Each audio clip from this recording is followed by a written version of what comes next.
ఆయన పాఠాలు చెప్పాల్సిన టీచర్ కానీ విచక్షణ కోల్పోయి రౌడీగా మారిపోయాడు. ఇష్టారాజ్యంగా విద్యార్థినిని కొట్టాడు. చిత్తూరు జిల్లా పుంగనూరు భాష్యం స్కూల్లో దారుణం చోటు చేసుకుంది. ఇదే ఘటనకు సంబంధించి మోర్ డీటెయిల్స్ మా ప్రతినిధి కిరణ్ అందిస్తారు. కిరణ్, చిత్తూరు జిల్లా పుంగనూరులో ఒక ప్రైవేటు పాఠశాలలో 6వ తరగతి చదువుతున్న విద్యార్థిపై అదే కళాశాలలో ఉన్నటువంటి ఒక హిందీ టీచర్ అమ్మాయి బాలికపై విచక్షణ రహితంగా అంటే అమ్మాయి అల్లరి చేస్తుంది అనే నేపథ్యంలోనే ఒకసారిగా బ్యాగుతో తలపై మోదాడు. అయితే ఒకసారిగా అమ్మాయికి తలలో తీవ్ర గాయాలయ్యాయి.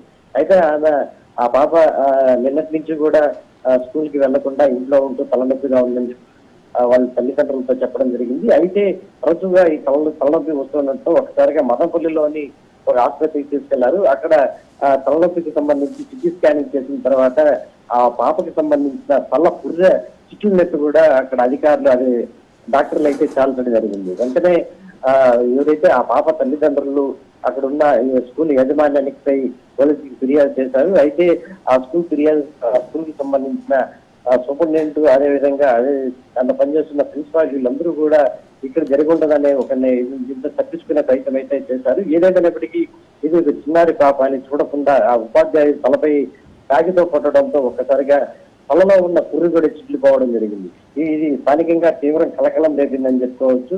పాఠాలు చెప్పాల్సిన ఉపాధ్యాయులే ఈ విధంగా పిల్లలపై ఈ విధంగా అతి దారుణంగా కూర్చుండటంతో ఒక్కసారిగా తల్లిదండ్రులే కాకుండా విద్యార్థి శాఖ సంబంధించిన శాఖ అధికారులు కూడా పూర్తి స్థాయిలో దీన్ని ఖండిస్తూ వచ్చారు. ఎందుకంటే విద్యార్థుల పైన ఈ విధంగా విచక్షణ రహితంగా కొట్టడం అనేది ఎంతవరకు కరెక్ట్ అని చెప్పేసి కూడా వాళ్ళందరూ ప్రశ్నిస్తున్నారు. మరోపక్క ఆ స్కూల్ యాజమాన్యం అయితే ఉందో అది మనం చెప్పకూడదని చెప్పడం అంటే ప్రైవేట్ కళాశాల అని చెప్పుకోవచ్చు. ఈ పాఠశాలలో పనిచేస్తున్న హిందీ పండిట్ విచక్షణ రహితంగా పిల్లలపై కొడుతూ ఉన్నారని చెప్పి తరచూ కూడా అక్కడున్న ఆ పిల్లలంతా కూడా చెప్తూ వస్తున్నారు. అయితే ఏదేమైనప్పటికీ నిన్న జరిగిన ఘటన ఆలస్యంగా వెలుగులోకి వచ్చిందని చెప్పుకోవచ్చు.